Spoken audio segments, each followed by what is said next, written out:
and welcome to the Wrestle Dynasty Wrestle Kingdom review. We are the Dudley Boys of WhatCulture. I'm Adam Wilbourn, joined by Michael Hamflett, Michael Sidgwick, here to review everything, well, almost everything that happened at Wrestle Kingdom and Wrestle Dynasty over the weekend. But before we get into it, if you're a fan of this sort of thing, make sure you subscribe to WhatCulture Wrestling on Apple Podcasts, Spotify, Amazon Music, and YouTube. Where we do daily wrestling podcasts where we review Raw, SmackDown, the show formerly known as NXT 2.0. We do Dynamite, AEW Collision, pay-per-views, premium live events. We have interviews, roundtable discussions, and a round of the week complete with a very good quiz, of course, on Wrestle Culture. As I said, though, joined by Hamflett and Sidgwick to review, sort of, Wrestle Dynasty, and Wrestle Kingdom. Because, let's be honest, the main thing here we are here to talk about is Michael Sidgwick's thoughts on Kenny Omega being back. And Michael Hamflett, of course. And yours, of course. To a much lesser extent. Yeah. Look, I don't know where to start with this. I'm going to be very hyperbolic in my praise here. I might even look back months from now, a year from now, and cringe at the level of praise I'm going to bestow upon Kenny Omega's in-ring return. I follow Newcastle United Football Club kind of half-heartedly these days, given recent ownership changes and what have you. But nonetheless, whether I like it or not, I'm still bonded to that football club. Cleam. In the clear. Turb Cleam. And I'm 39. We're all in our 30s. We're in our 30s, yeah. Fact. In my lifetime, haven't seen Newcastle United win a major trophy. I also follow the England national team. In my lifetime, I've never seen us lift a trophy or win a major honour. Kenny Omega at one point thought he might not come back. He might not come back the same. Watching him come back, something you thought might never happen, and deliver on this scale was the closest feeling I think I've got to something I never thought I would see in my lifetime's actually happened, and it was the best version it could possibly be, and I was in a state of just total triumph. I tweeted immediately after the match that, 80% of wrestlers not be hired by AEW, but just retire on the spot. The worst thing about this match, That was his data result, isn't it? That's what I'm saying. That's what I'm saying. Like, because I'm me, I always look at the negatives. My glass isn't merely half empty. I take a sip out of it and think, it's going away soon, that. I found wrestling Sans Omega over the past year pretty difficult, away from like stratospheric peaks like the Sting retirement, Danielson all in, Ospreay, various matches, but we'll get to him. A bit of a slog. Feelings gone, magic's gone. Kenny Omega's made things better. Kenny Omega's also going to make things worse. How do you watch 80% of wrestlers after that? There was certain wrestlers across Wrestle Dynasty, and Wrestle Kingdom who are not particularly great, who don't have it. And I have to watch them after that as well. Look, the presentation, the pageantry, the spectacle of New Japan Pro Wrestling, even this bittersweet, it's sort of, you have to extend a bit of latitude towards it. It's make-believe. Because I'd like to be realistic, I'd love to cover New Japan again, like we did here at WhatCulture, more prominently. Not hugely, but more prominently towards the end of the 2010s. It's not viable for us to do so, especially with the way they go on with copyright strikes and the rest of it. I miss it badly, and even this sort of bittersweet version, it still looks the part. It's still best in class in terms of production, the way that the matches are directed. Kenny Omega in the Dome is a completely different animal to any other professional wrestler on the planet.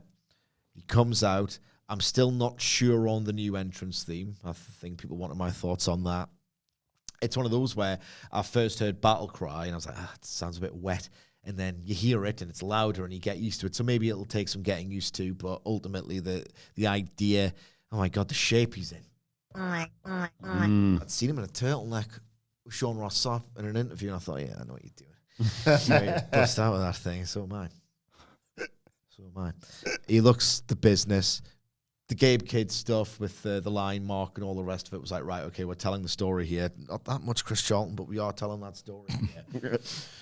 This match was, I would describe it as a masterpiece. I threw an easy 5 on it. A lot of it was the emotion of Kenny Omega returning. Kenny Omega in that setting is like a 4-star floor, realistically. As soon as he makes that entrance, there's something about the Dome where it's weird. It's like a bad venue and the best venue ever all at once, but he makes it the perfect version of itself, even with a pretty paltry attendance. It should not go unmentioned. The start of the match, Gabe Kidd's the aggressor. He's got that smile on his face. He knows that, like the final video game boss that Kenny Omega portrays himself to be, he now has another weak spot, the gut, and he goes after it, and then Omega takes control. What I loved about this opening phase, and it's all going very well, but I'm still very apprehensive. It's like he's moving like as sharp as anything. He looks lean. I will say one thing: he looked in the exact same shape he was against Ospreay, and even though Omega, not in the booking but in the ring, had a great 2023, could have been better if the booking was there, which we'll get to again, I guess. He still didn't look like he did on January 4th. I'm not expecting this look or this shape to last. He simply goes too hard, realistically. But my favorites, the moment where I knew 5 instantly, then this is going to go another 20 minutes, 25 minutes, and this is a 5. Yes, I'm loving this. I'm loving my life again, all over again. God damn it. Was the bit where Gabe Kidd's already set up those 2 tables over the guardrail. Kenny Omega takes control. Kenny Omega goes to do the powerbomb, wraps the arms around, and then he hears the boos. These fans want New Japan to be great. These fans want New Japan. They want to believe in it all over again. And Gabe Kidd, they seem to like him a lot more than Shota Umino, who we'll get to. So much so that even though they love Kenny Omega, they wanted Gabe Kidd to win this match, and they booed Kenny Omega. So Kenny Omega goes to do the powerbomb. If you notice, I've watched this back a few times, has this expression of, really? You're jeering me, to the point where I'm thinking, is he literally shaken up by this? He seemed a little bit pissed off. You'll notice he goes, really? And then does this thing where he goes, sarcastic, clap, clap, clap. I'm going to powerbomb him against the apron. No, I'm not dickheads. I'm going to throw him over the guardrail, powerbomb. So the story's set. He's either in that moment realized, I mean, he's probably got a plan A and a plan B. It's Kenny Omega. He's the most thoughtful wrestler ever. And then after that, and another great moment I want to put over. So he powerbombs him through. The War Dogs and some young lions tend to Gabe Kidd. Kenny Omega, when he really puts himself on the map, it's 2016, it's the G1. He has that match against Naito. It's just unbelievable.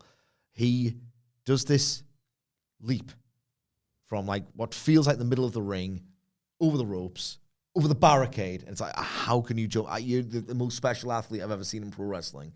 He brings, 9 years later, he does that. He clears the barricade. I'm like, this is absolutely amazing. He might look even better than he did individually. Still think the Ospreay match was maybe better. I don't know. This had more emotional weight to it, given what had happened to Omega in the interim between those 2 matches. But he clears that barricade, and that is, I always tell you about my weird Kenny Omega brain of how much distance is he clearing on this top rope for the Terminator dive, which looked wonderful all over again, deeper into the match. The fact that he's clearing barricades again, I'm like, oh my God, he wants it. Who wants it? Who f***ing wants it? Kenny Omega wants it. I think Gabe Kidd wants it. I need to put over him. Yeah. I think maybe at 1 or 2 moments, never detracting from the full 5, and I can't blame him at all. He might have overdone the odd facial, Gabe Kidd. He might have overdone the odd facial, but I will say he's in the match of his life. And that goes to my broad... if you take anything away from this, it's me and Hamflett, particularly, have bemoaned the epic match, the back and forth, the long match for the sake of it, this match that seeks to be great rather than a story that is told and the match is incidentally great. This completely, more than a match, maybe Swerve Danielson, basically more than a lot of Ospreay matches of late. This earned its epic ambition, truly. It was the biggest match of Gabe Kidd's life, and he wrestled up to the part, completely carried his end of it, the odd facial aside. And this is the match where Kenny Omega, it's like, people are doubting you, people are saying, will Ospreay's run away with your legacy, not just your form, but your legacy as well as this best big match worker ever. They needed and wanted and earned this 32-minute back and forth epic. It just felt like that. This is why you go long. You reserve the long, epic matches with unprotected chair shots for moments and stories and character arcs and personal ambitions for a match like this. This could not have felt more earned than it did. So I wanted to make that point. But back to my favorite part of the match individually. So he does that. Yeah, I'm going to powerbomb with that. Love that mischief of Omega, that sarcastic, completely aloof dickhead. I love him. Mm-hmm. Clap, going to do it now. Powerbomb through the tables, then does the leap. He seems to jam his hip. Now, Kenny Omega is the best at, oh, God, I've tweaked something here. And either he has or he hasn't. And I still don't know. Quite frankly, I don't want to know. I want to be worked. And then he gets the ice pack. But the young lion, who he's requested the ice pack from, has taken way too long. And he berates him, and then he's ultimately completely embraced. I'm the villain of this match. Now, I don't know if he definitely wanted to be. Obviously, the goal here was to set Gabe Kidd on the path of being the dude who saves New Japan Pro Wrestling. And the ultimate success of this match is Hiroshi Tanahashi breaking down in tears because in my head, and, I don't know if Tanahashi spoke about it. I've certainly not read anything about it. But him bursting into tears, for me anyway, trying to get a glimpse into his psyche was, oh, my God, there's hope yet. There is hope yet because Shota, I was going to call him something else, he's crapped that mattress. He's totally crapped it. And Tsuji had a really good match against David Finlay, but it wasn't one of the best matches in Tokyo Dome history. As good as it was, and it was really good, it wasn't like ultimate breakthrough, I think that Tanahashi was in tears because he saw something in Gabe Kidd of like that could be the first spark of resurgence here. But what I loved about this Kenny thing is that facial expression before the powerbomb. Did he it's one of those things where it's magic either way. It's magic either way. Did he in that moment decide, right, I'm going to go full bore heel? Because maybe he knows Japanese psychology. He knows that it's way more textured than the way that you try and manipulate an American crowd traditionally. They will oscillate between the two wrestlers in the throes of the match. So he's probably thinking either plan A and plan B. But the ultimate goal was to make Gabe Kidd. So as he decided in that moment when he's heard the jeers, if you look at that face, he kind of looks a little bit unsettled and pissed off. If he's worked that, it's even better. I can't decide what's better. If he's worked that look, or if he's decided to do that look and go, I'm going to just annihilate a young lion here, just to really get this point across. And whether it's A or B, option A, option B, both are completely ingenious. The stuff with the table, Kenny Omega on a Japanese table, name a better combination. It always looks brutal. I mean, the guy's broken the Muta scale. This had the rhythm and the structure of the big Kenny Omega Classic match without ever feeling like it was a checklist.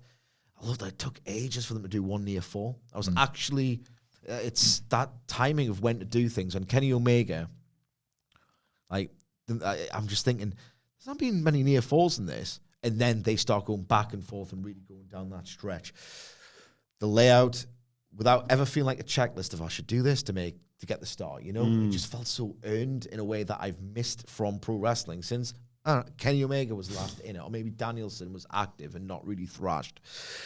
It felt like that beautiful masterpiece that only Kenny Omega can wrestle, that feeling only Kenny Omega can summon, with this really ugly attritional, and that was it was in the body language. It wasn't just in those vile, unprotected chair shots, which, probably not particularly well advised, but he's not going to do them every single week like 1998 Raw. So maybe I'm justifying something I shouldn't because I'm a complete mark for Kenny Omega. I'm interested in getting Hamflett's thoughts on that particular spot imminently. I will be quiet shortly.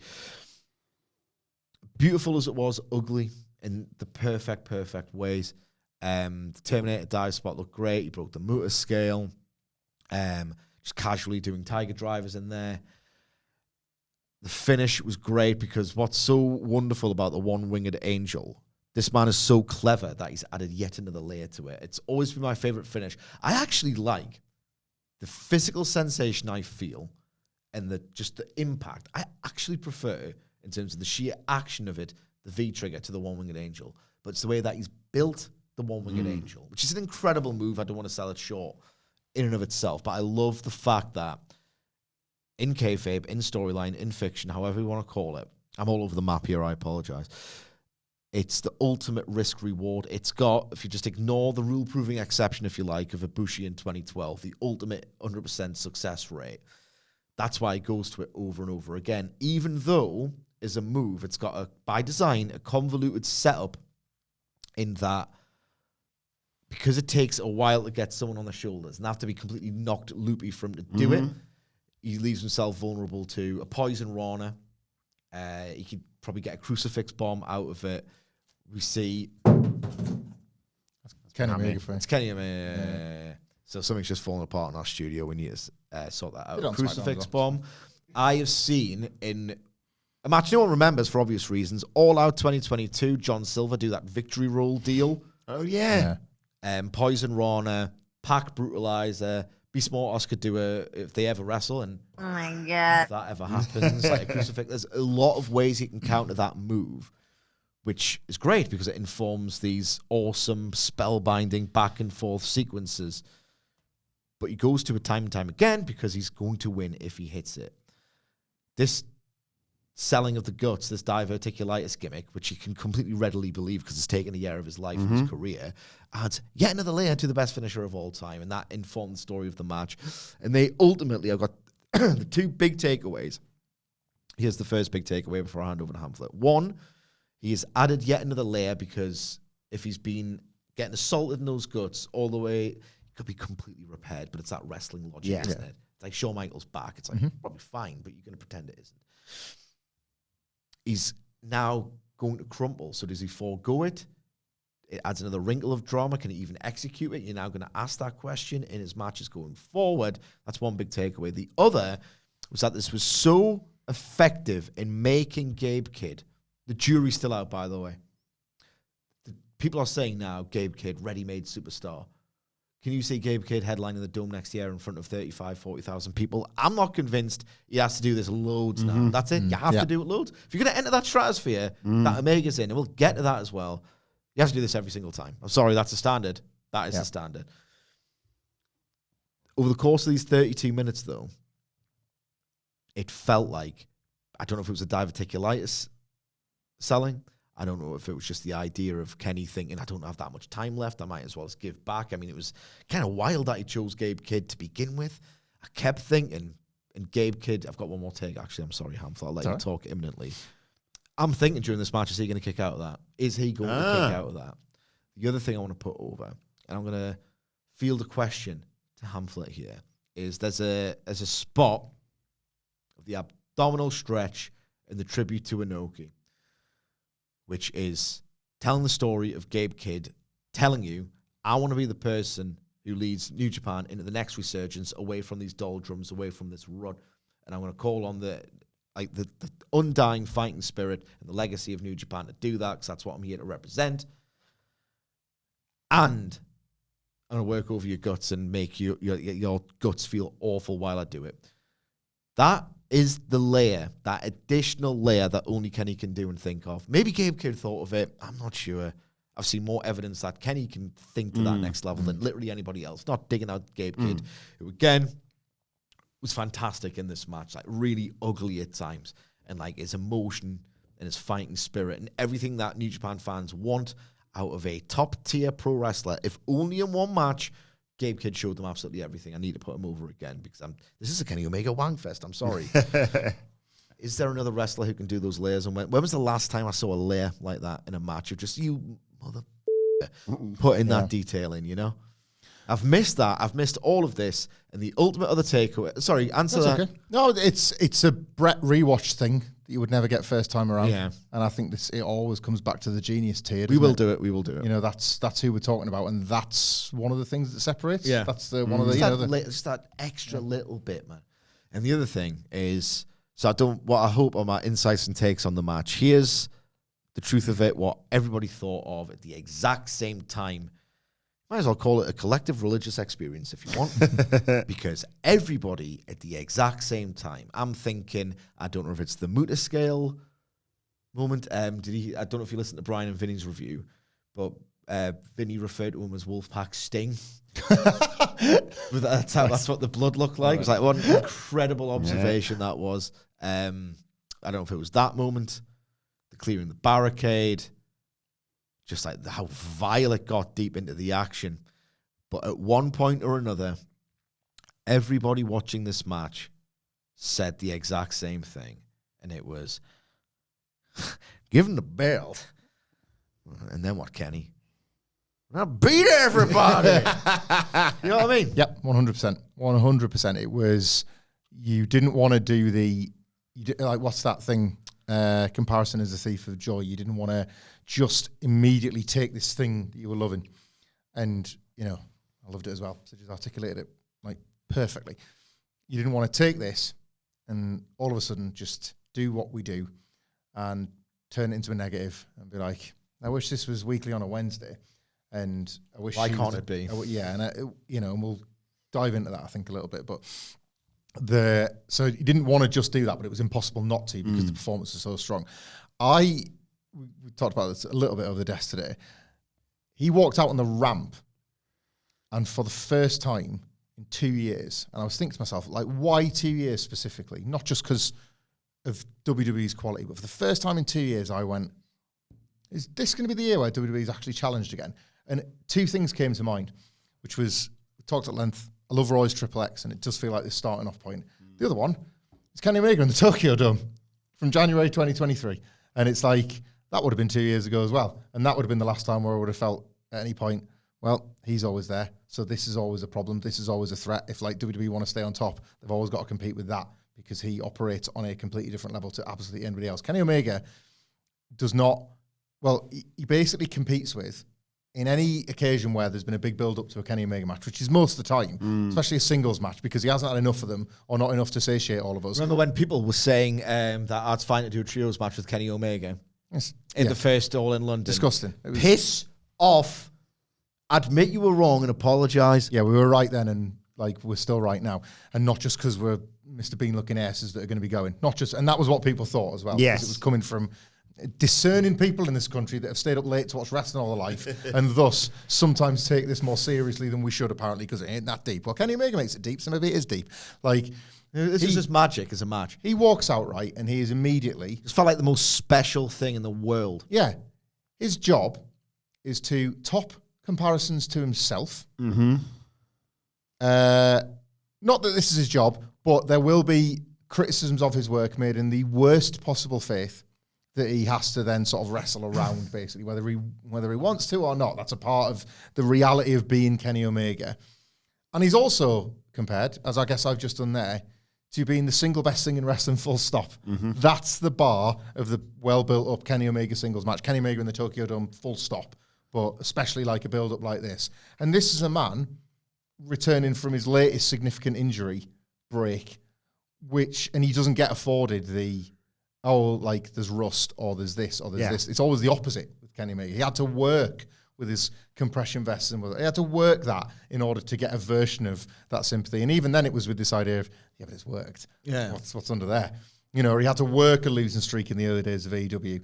Like, Sidge spotted it. But it was too clever for its own good for weekly television. Yeah. But it was how he was trying to approach. He was trying to be Kenny Omega in a system that he'd never really worked in and trying to bring those two things together. Nobody that I can think of, maybe Cody in a different way, nobody has those expectations. Nobody has those bars to clear, ever, like Kenny Omega in this era. And I just think he deserves credit for that because he's doing it, and he's doing it from the first few seconds of his entrance, and then he's doing it again.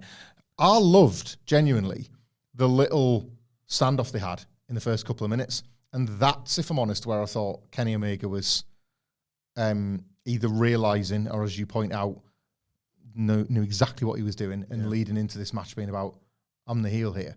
Chris Charlton's taken a lot of flack over the past 48 hours for his commentary, and I think some of that he's bouncing on New Japan. Like. Some of that was justified, he right? was doing tricks on New Japan. The story that he was telling with too much volume and too much aggression and ultimately too much about what he was doing himself rather than about the match. So I think you can criticise his commentary. There's going to be loads of debate over it, but nonetheless, was that all of this, Kenny Omega versus Gabe Kidd and this show and what this represents, all of this is what AEW has kind of taken from New Japan. And how dare it be seen in the same light when this is the Tokyo Dome, this is New Japan's home. Like, it was either Rocky Romero or Walker Stewart made like a very, very positive remark about Kenny Omega's Japanese wrestling legacy during his entrance, and Charlton lost it from there, and there was kind of no way back. And that never... watching from the West, watching Dynamite, was never the story. Kenny Omega might have known it was the story because it certainly felt a little bit like the story in the building. And yeah, the lion mark on Gabe's trunks meant that Gabe knew it was at least a story. So Kenny Omega's ability to either lean in like to that halfway through or be mindful that it might occur and the when of when, all right, you know what, like people are really pleased to see me, but that's going to change when we get into the body of this. The pie facing of the young lion, Sidge has covered it wonderfully. That was the moment for me as well. Like he's selling his hip on the floor, which I just love watching Kenny Omega sell. I love watching him sell. He's the best. I thought he completely jammed it. I love watching him sell. Partly out of he didn't. No, partly out of fear, but I do genuinely love watching him sell. It's different gravy. But yeah, the aggression he shows, you don't like the energy as he's begging for the ice pack. And then when he pushes the kid away, and it's not the busiest Tokyo Dome. It's certainly not a Tokyo Dome Kenny Omega used to draw on top in New Japan, but you can hear the horror in the stands. You done that, you prick. Yeah. You absolute prick. Like the look on his face made me feel all of this is improvised, but then the look itself could have been improvised because that's the kind of level he thinks on. This was both. I think you'd said it, Sidge. Kenny Omega coming back at a bare minimum is going to be like the best. Was it best like plunder match wrestling you've ever seen? Like, there was like a phrase you used to describe like at a bare minimum you will get this Kenny Omega that will just knock your dick off every week doing weapons matches that you just never thought possible. Yeah. This was that plus the best belt machine. Like this is the match of the year until something knocks on the door, and it could be a long, long time. It could be all the way in December, and then we're still saying it's the match of the year. He did it. Kenny Omega did it. Kenny Omega came back amidst all that pressure, amidst all that comparison, amidst that bar that he has to clear every time, and he did as close to a job as Okada did for him when, my esteemed colleagues, probably the most important match of this generation for all of pro wrestling in terms of what it spawned for North American wrestling, regardless of New Japan, and Omega fulfilled the Okada role. And it was all I could think about when you had Drilla Maloney and Clark Connors out there with Gabe Kidd, just like the Young Bucks were for Kenny, carrying him off to the back, defeated but not broken, made in loss as Kenny Omega was against Okada at Wrestle Kingdom in 2017, and this sense of that Gabe Kidd's day will come. And I just want to sort of like pile on to Sidgwick's point about now Gabe Kidd's got to do that. He's got to do the Wet Wednesday and Stoke thing now as Kenny. He has to do it every single bloody time. He's got to be the wrestler, not just me, not just Sidge. He's got to be the wrestler that makes you think, I think I need to check out these G1 matches because he's having this all-timer G1 run to get you ready for next year's Wrestle Kingdom / Wrestle Dynasty / something that justifies his spot at the top of the Tokyo Dome that Tanner could cry over and say, maybe we've got a guy because the people we've selected aren't the guys. Yota Tsuji might be. David Finlay sort of might be. Shooter's got a way to go. We're just not backing the right horses. Here's one. The job's not done, but like the job was done when Okada beat Kenny. It was Kenny Omega, but the job was kind of being done in 2016. Gabe Kidd's got that work to do now. Yeah. And not that this is just a brand new, he's day one wrestler, you're WCPW guy and everything he's done to even get to the point where he could have the Kenny Omega match. But like, not to lean on the big cliche. Sorry, Gabe, the hard work starts now. Like, this was incredible. The hard work starts now. But I think people want to believe in him more than they have done any other one that's come down the pike in recent years for New Japan. So again, all the credit to Gabe Kidd for that, and loads and loads and loads of credit to Kenny Omega for doing that for New Japan. Legacy play stuff for one of their legacy guys, whether kind of Chris Charlton wants to admit that or not. He was working at the nice picture of them backstage after the fact. But was he? An incredible match that in the moment you wouldn't know what year it was, what promotion it was, what the state of the industry was. You were watching Kenny Omega in the egg. And it's still perfection, still, in spite of everything else. It's a bit of a segue to the next talking points. I think a lot of people want to know. We could probably do this on Dynamite, but let's do it now, I think. Like, what next for Omega and how far should they go with them? And is it a disgrace if they don't go all the way? What are your thoughts quickly before we do that on the chair shot? To be honest, I'm even when I don't like it, as a thing, I wish it was gone. Sometimes I think that about blood, sometimes. But I do also, I'm case by case. Context is everything. Yeah. And I thought it suited, and I thought it worked, and I thought, unfortunately, what happens now is everything influences everything else. And like, not to make it bleak or anything, but like Misawa's death is a result of years and years and years of the spine being eroded away at through neck stuff. Neck stuff is super influential. Everything's dangerous. Yeah. I wish everybody could have a little bit more, like a bit more judicious in every respect. Yeah. Because this is how the values get lost. Yeah. Here, I thought it worked, it worked. It was as you know, like as everything else. In this match. That's it. You got to earn everything, and not enough is earned anymore. And you could apply that to a Poison Rana or a Canadian Destroyer. All of it should still be earned, and it's not earned as much as it used to be. It was just there was a V trigger in this match where I thought, Jesus Christ, Kenny, like, you've broken his face. Structurally perfect, the pacing. There's no one else. I like the clap onto the back of the neck as well. I love that one. Like, just everything was paced in such a way where it just built and built and built to the point where every phase, every beat, every move, every escalation, I'm thinking, it's just, we talk about wrestling is like, talk about great psychology. It should go up and down, get them in and then quiet them down to go for the peak. It's like straight line up. Of like, I'm literally climbing in joy, just wanting to go straight to the top of my emotional investment. It was amazing. But as I said, everyone had the same, wasn't even a shared epiphany, if you like. It's hardly an insight, it's the anti-insight because everyone thought of it. Give them a belt and have them beat everyone.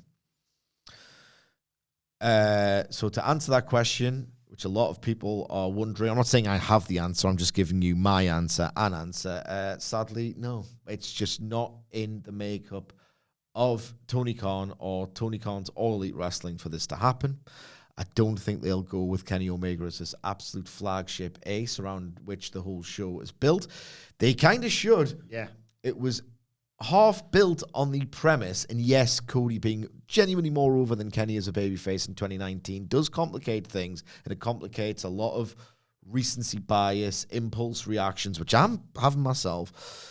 But it was kind of half built on the idea of people want to see Kenny Omega. And even as Cody was a really over babyface against, of all people, Shawn Spears, then the Jericho program going into MJF, he was the babyface ace of that promotion. All the while, there was still a conversation, and Hamflett was very emphatic what they're doing with Kenny. I was a little bit more patient, but the whole idea was Kenny should be the star. Kenny should be a much bigger star. Kenny, and he did as a heel, and he got the numbers to back it up. And 2021 was the invincible era. But then ever since, he's coming back in the trios division, or he's teaming with Ibushi, or he's in a trios match at Wembley. I mean, for me, all this has got to stop. Yeah. All of this has got to stop. And I've got a fantasy booking idea, but it's fantasy. I just think with the way that AEW is structured and arranged, or like not structured, it feels like, Kenny Omega, there's no hierarchy. The narrative ecosystem is completely all out of whack. There is this main event with Jon Moxley and the Death Riders, which blows. And there's like Rampage and Collision, so your tag team titles live for whatever reason. And then there are a series of upper mid-card zones. There's the Hurt Business zone. There's the Kyle Fletcher, Will Ospreay zone. And now there is going to be like the Jericho Vortex zone, the MJF Adam Cole zone, where because you have these zones, it's like if MJF beats Cole, he should go to the main event. Oh, well, hang on, no, because Lashley's just beat Swerve. He should go to the main event. Oh, well, Fletcher's just got a big win over Ospreay. He should go to the main event. It doesn't really work like that. It just doesn't. It's stupid and it's not right. I'm picturing it like a theme park map. It is. Alton Towers, where it's like Nemesis is the big thing of the extreme area, but then if you go over there, this is the biggest ride. But that's what it is. But yeah. So people say, oh, well, Lashley should get the title if he's beaten Swerve, who had the former champion. It was the former champion. Yeah, no, he's stuck in that zone because there's too many zones, there's too many wrestlers. It's all the big problem. Kenny Omega's going to the Continental title zone. He should be the ace around which this promotion is built, but that's not how Tony Khan does things. I don't think he's going to pivot to make this a thing. He's going to live in an upper mid-card zone, and years from now, whether AEW thrives, succeeds, stays alive, whatever, there's still going to be the case of it could have been much more if they'd done this with Kenny. I can't see it happening. The way that it's all organized and structured or not structured, as the case may be, he's going to live in that Continental title zone. Because Tony Khan is a stickler for his continuity, he pronoun boy, being Kenny Omega, is going to have a match with Jungle Jack Perry. And oh my God, it might be more impressive than Dominion 2018 if he gets a great match out of this version of the Scapegoat. But he dug him in the ribs before the surgery on Dynamite. Yeah.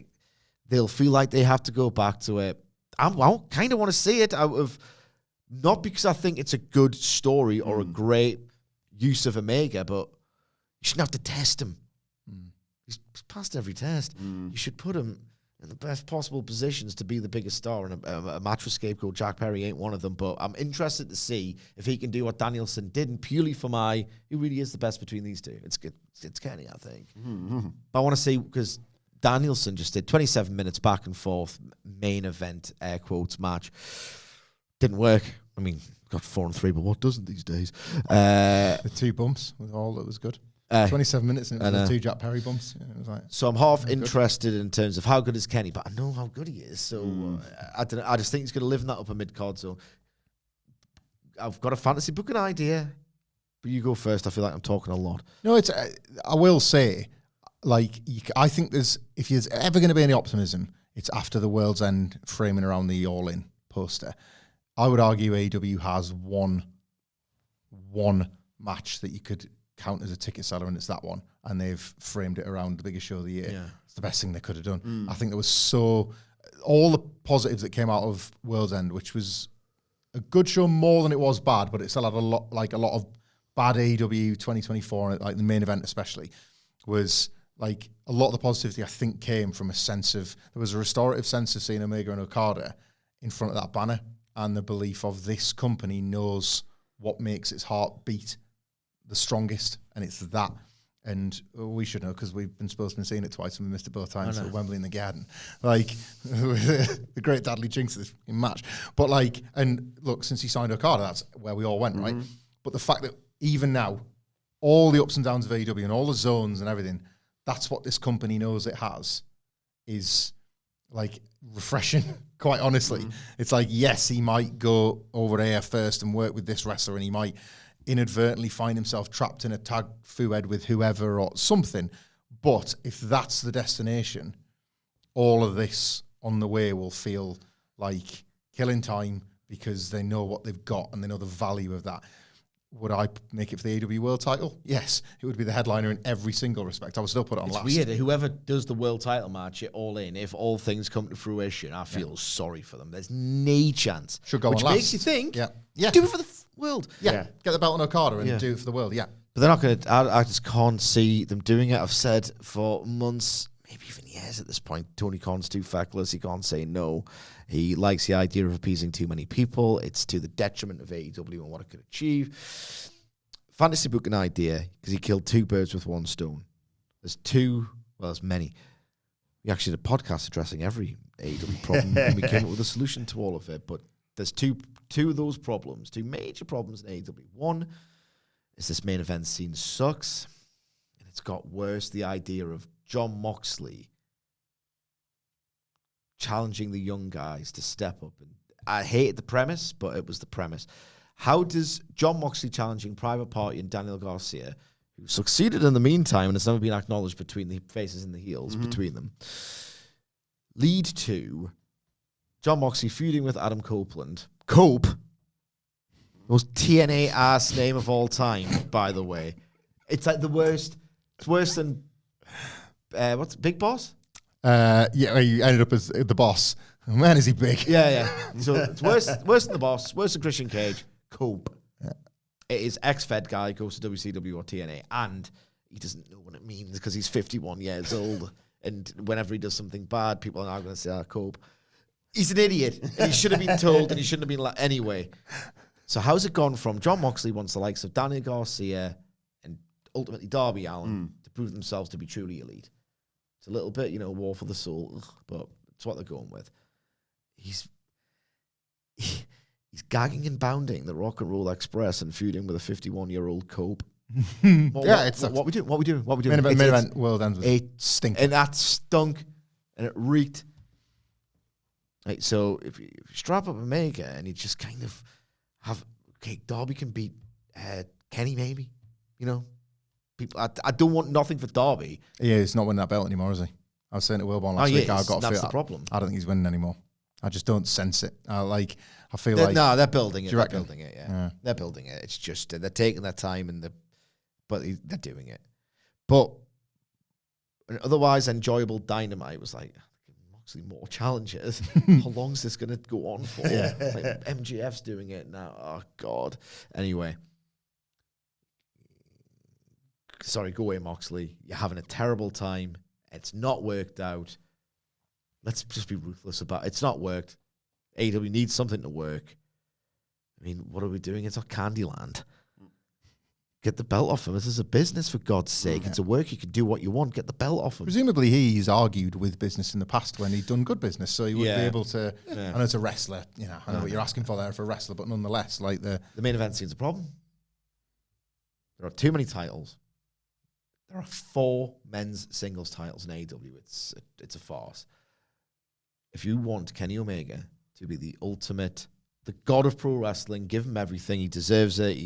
This is why I hold AEW to a higher standard, because does Kenny Omega meet those standards that he does every time?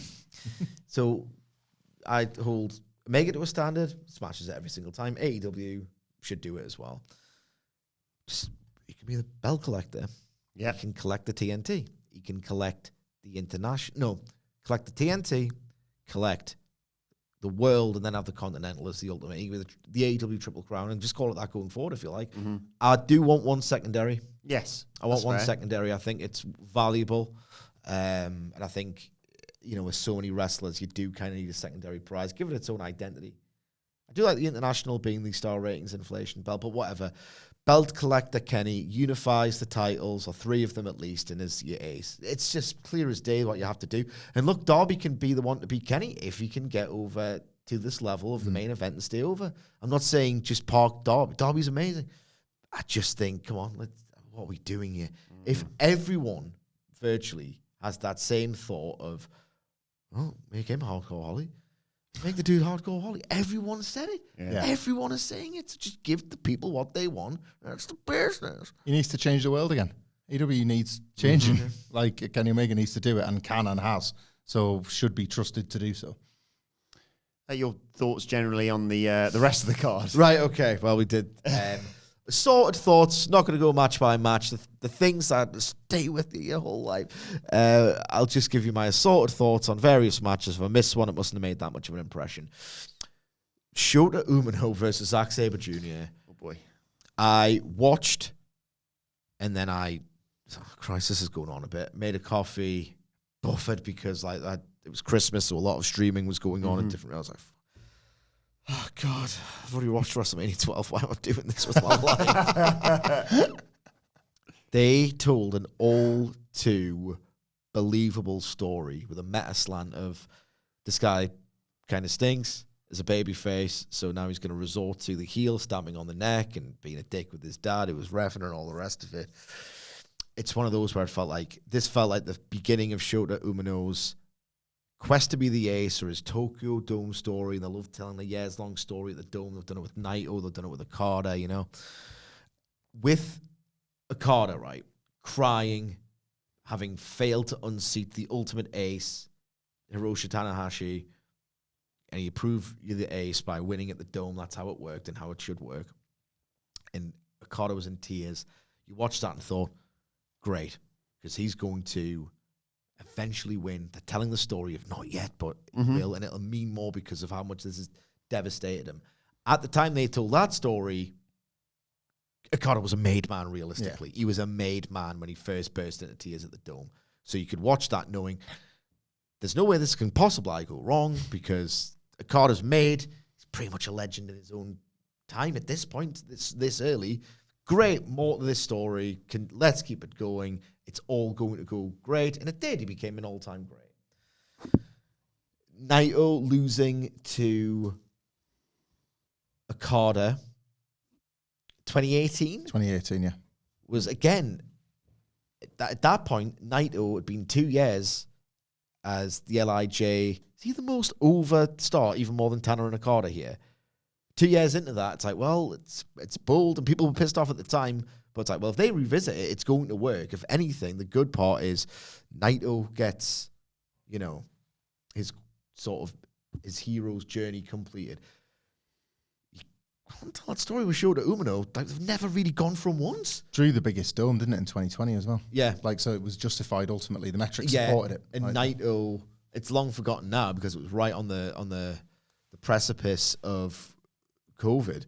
But his match against, of all people, Kenta, a washed Kenta at the New Beginning, drew an unbelievable house. I think it was their best ever New Beginning house for as long as they've had the show under that branding. What I'm getting at is them telling the story, all too believable, of Shota just crapping the bed at the Dome and showing his desperation and flitting between babyface and heel because he's in the middle of an identity crisis.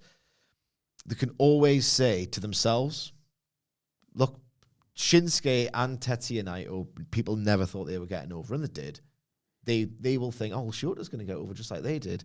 And maybe he will. But it's all I will say right now, an incredibly ambitious story, and Shota's had enough turns. Are you going to be kinder to me than this? I thought it was weirdly effective and believable, but not the right story. Yeah. It's a work, goddammit. Do you know what as well? It wasn't an effective Tokyo Dome main event.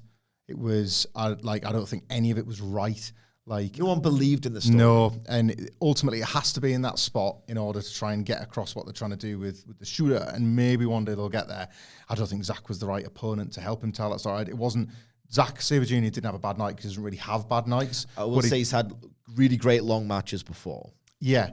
This wasn't one of them. This wasn't one of them, no. And I don't know if he's the wrestler being the other side of the ring of that specific story they're trying to tell.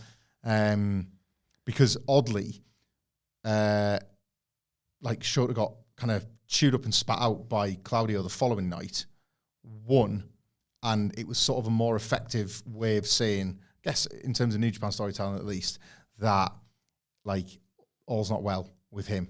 He's getting his ass handed to him by John Moxley's guy of all people, which again, Chris Charlton was beating you over the head when he sent his guy out to do his dirty work and all that kind of thing. All of these they'll feel like significant chapter points in the Shota Umino story, but you've got to see your Okada point. You've kind of got to see it as it's happening as well as projecting. It's I do that in WWE all the time, right? I'm into the permutations or the fantasy booking or whatever. My blind spot is if somebody can actually manage when they get up to that. I think it's really highlighted in the Tokyo Dome.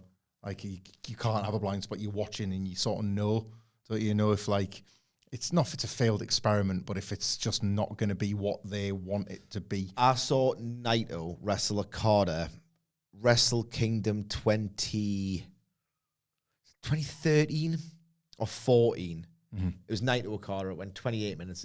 I think it was 2014, and it was he's not over yet. He hasn't done the excursion, but he can get. Was that when it lost the vote? Yes, to Tanner and I Nakamura. Think it was 2014.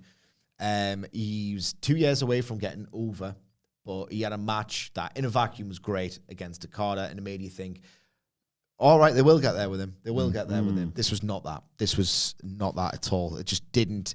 The people were willing to go with Naito for one night, and it worked on the night. It was all right, okay, well, they've definitely got something. It's just not yet. We're not ready to accept him yet. We don't believe in this dude whatsoever. Other matches, Ricochet and ZSJ. Ricochet, for me, the biggest, weirdest turnaround ever of brilliant TV character in the ring. I'm bored by him. Yeah. I cannot imagine thinking this about Ricochet even 6 months ago, but that's where we are. I'd put the dude in tags. I'd have the Hurt Business win tag team gold. He's still not on that level. He's just, he can't reconnect the dots. It's hard with his specific style to be a heel. It would take a genius mind to put that together, and Ricochet's a dumbass. So that ain't happening. So it was that's probably impossible to judge, though. You can't put that on after Omega. I just couldn't pay attention to the bloody thing. I could not pay attention. I wanted to live in the moment. I wanted to be on X wrestling Twitter. I wanted to be on it. I go on Twitter now for drill and just dank stuff, Yes. I don't go on for wrestling Twitter most of the time unless something funny happens. I just wanted to luxuriate in that. So it's not fair for that. Is that just on that a little bit? Zack Sabre Jr., felt more of like a safe pair of hands champion than a Steve leader. Bruce. Yeah, like this over 2 nights, 2 headline matches. Very little to criticize about him, but to dance, there's still 2 people out there, and like he wasn't Okada, he wasn't Kenny. There's a laundry, you know what I mean? Like on both nights, he was a guy where you could like say, "Yeah, well, thank you for your shift." Yeah, but this isn't pulling up trees for this company. I do not disagree with that take whatsoever, and it segues into another take, which I'm sorry, if you're a big New Japan fan or you believe in it and you don't want to hear criticism, you might want to turn off now. I think we've hit the mid-roll, lad, so thanks. See you later, guys. Zack not being that sort of Undertaker streak guy where it's not hot, but he can make you feel like it's the biggest show on earth for one night. Yeah, Zack's not that. I mean, I prefer vastly Zack Sabre Jr.'s work to The Undertaker, but the analogy of the safe pair of hands who can make it feel really big and who can get guys over, like Taker did with Edge, at that level. I don't think it's Zack. More to the point as well, Naito Takahashi was sad stuff. They were like so obviously cooperating to say, it's your turn for the Destino. Could you help us a little bit with the Destino? It was so sad, like completely removed from that once exhilarating, oh my God, he's countered that New Japan high of, he's countered that. It was, can you help me counter that, please? It was so awkward and clunky and almost polite, really desperate, really sad. Naito's thrashed. Zack really isn't it. Naito is broken. And I tell you what as well, if you wanted somebody else who can play elder statesman of the guy who can make the guy, not that wrestling's ever that simple, but whatever, it's one of the ways you kind of have to do it. Between the Danielson match at Forbidden Door and the Takeshita match, like 2 absolute layups. Am I using that correctly to be an American? 2 absolute layups. And he's still really good, but Shingo's dropped from the 5-star wrestler to the 3 3/4 star wrestler. Yeah, he's shown it against Danielson. He's shown he's dulled a little bit. You can't even plug him into that main event anymore. He was working 5s in New Japan for fun. And he got the belt, didn't he? He got the belt. Yeah. He was working like the classic New Japan style for fun. He was a legend, a total in-ring legend at Shingo. But now he's become a 3 3/4 star wrestler, so you can't really put him in a dome in a main event. You could Shingo, Gabe Kidd, 2019 Shingo versus 2025 Gabe Kidd. That could feel like, you might get 25. That could be a proper dome thing. That if Okada's gone and Tanner's broken and Naito's broken, I don't think Shingo can be that person either. It's pretty desperate. Like even the really good is tinged with oh God, that's not lasting. Or that's. I don't want to write Shingo off, and like 3-3, still pretty goddamn good level. But you're looking for greatness in New Japan, and I don't think they have it. I've got to catch a train in a second, so I want to put something over. Just with unanimous positivity, no negatives.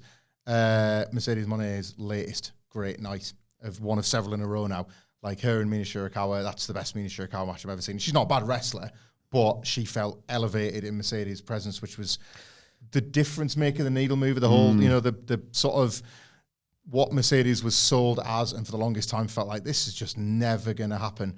I don't know what it was she's needed to shake off, and I hope it's just not as simple as Camille, but like as well as Rust, as well as finding herself properly in this character for the first time across multiple promotions against different opponents, stat twice, which has really helped. But like she has massive momentum. She feels like one of the wrestlers to be most excited about in 2025 when we were just thinking, she's going to be the one to be excited about in 2024. It's the best moneymaker ever. Is that finisher good now? Maybe. Because like finally somebody has sold it in a way that feels like an impact. It was like hitting like a rock bottom or something, and she was done and out. They made work for themselves because Mina worked the legs and the knees, and how much, when you visualize Mercedes Moné, how much is about springing her step and the moves she does, like Meteor, everything she does with the legs and with the knees, captures things like that. And nonetheless, like, they got that crowd, small as it was, broad daylight because of the dome. You couldn't avoid how empty the building felt. and yet the noise betrayed it Yeah. because they really, really got. And I was so happy. I'm on such a Mercedes Moné hype train at the moment, and it's still with that nervousness of, oh God, is this going to stink? And she's just knocking it out the park. At the I moment, don't and get it's that. Great to watch. I think from now on, I'm not going to get that. I hope feel not, yeah. disappointed if it was bad, not expecting it to be mid and writing her off. But yes, Okay. I do have to bail, but yes. No worries. Okay, all the best. See you later. A few more thoughts are sorted. What could be good news for New Japan, but bad news, they won't do this ever, is if they wanted someone, and again, I'm not convinced this ever works, but you have, right, okay, we don't have a guy, but we can have a guy who can make a guy, or we have a guy who can make the next guy we want to really push, and hopefully he can draw, make them look good as the sort of the gatekeeper, right? Tomohiro Ishii remains absolutely sensational. Yet again. And yet again, he doesn't have a singles match at the Dome. Well, he does, but not January 4th. They just never position him in that role. It's so odd. It's so odd. Yeah. It's even during New Japan's peak in the mid to late 2010s, or the 2010s brackets general, never saw Ishii as someone who could really main event the Dome or even semi-main event. I don't get it, but that's just what they did. Him and Takeshita was wonderful, absolutely wonderful. Brody King, people want him in the G1 on the strength of his performance. It makes all the sense in the world. Mm-hmm. That was really good against David Finlay, who had a really good weekend. David Finlay, Yota Tsuji. I didn't think it was great, but I thought it was really, really, really, really good, really promising. I don't know, and I'll happily hold my hands up. And again, I want to watch more wrestling promotions that consistently are great, that feel like they are hot, that are worthy of my precious, diminished time. I kind of half get the impression it's that WrestleMania thing, what it used to be before it got hot of, oh, watch WrestleMania, and then, I'm not so sure about the next month. But you're in a great mood when you watch WrestleMania. But this is like 4, 5, 6, 7, 8 years ago. I don't know if David Finlay versus Yota Tsuji was so good that people are like, I must see what David Finlay and Yota Tsuji do next. I think a lot of casual, lapsed New Japan fans had a great time with that because, I mean, the spectacle of the Dome and the way everything's directed, it's just, New Japan's still unparalleled. It's still got that framework of it being brilliant. They just don't have the talent or the booking really anymore. I think realistically, and I look at things negatively, so take that for what it's worth. I think people were in a good mood and prepared to watch a great show or a great match rather than, oh, this is actually objectively, undeniably great, and let's see them get catapulted to superstardom thereafter. I thought it was very good. I think people are maybe overrating it slightly because they wanted it to be better than it was. But Tsuji, certainly, Tsuji and Kid are that they might have something in them too. And the Bucks have got tag titles again. They do. Again, their individual. Who wants it? The Young Bucks feel like they want it again. Yeah. The vests are off. They just felt like they had a point to prove. Individual performance, superb. Tetsuya Naito's completely broken down, and it's sad to see, and it's even sadder to say out loud, but it's been the case for ages. He was like crumbling on those Destinos against Sonata last year. I don't know what people expected. I think the idea that the long story between him and Hiromu Takahashi and the law, but he took Takahashi to one side of the dojo. Was like, I'm going to teach you how to wrestle now. He saw something in him, LIJ. There's a huge emotional attachment. I think people thought that the emotion would matter more than how physically knackered Naito is, but it couldn't. You know what I did love? Tanahashi versus Evil. If you're a regular New Japan watcher, people hate the House of Torture, and I've seen enough of them to think, I get it. It's total overkill. If you take a couple of, months off, something like that can be refreshing. I was just wildly entertained by the House of Torture, and Tanahashi, who, quite frankly, is a shoot hero of mine, just persevering and just being smart and beating them in the end. And a quick nod to that baseball bat shot too. Oh, yeah. Absolutely. Yet again, another night, another collection of nights where you're thinking, oh, Iwatani as well, shout out. She's always amazing. That match should have got more time. More needs to be done with women's wrestling, and I feel like I should have talked about it more on this podcast, but we are running low on time. We've got things to do. Every time I see a women's match, whether it's like New Japan Strong or on these two shows or at World's End. Come on, man, more of this. Yeah. More of this, less of Jericho, less of Cope. Come on, we know where it's all heading, or it should be heading, and it feels like a lot of people are coming to a consensus. Very excited to follow up on this on Wednesday as we look to Kenny Omega's return to AEW Dynamite. But for now, let us know your thoughts on everything we To the discussed back! in the comment section or on X at WhatCulture WWE. Watch, they can follow all three of us. You can follow Michael Hamflett at Michael Hamflett. You can follow Michael Sidgwick. M. Sidgwick. You can follow me at Adam Wilbourn. Follow us all at WhatCulture WWE, and make sure you subscribe to WhatCulture Wrestling wherever you get your podcasts from for daily wrestling podcasts. As we mentioned, we'll talk more about Kenny Omega later on this week ahead of his return to AEW Dynamite. But for now, this has been the Wrestle Kingdom / Wrestle Dynasty review. My thanks to Michael Hamflett, to Michael Sidgwick. Thank you for joining us, and we will see you soon.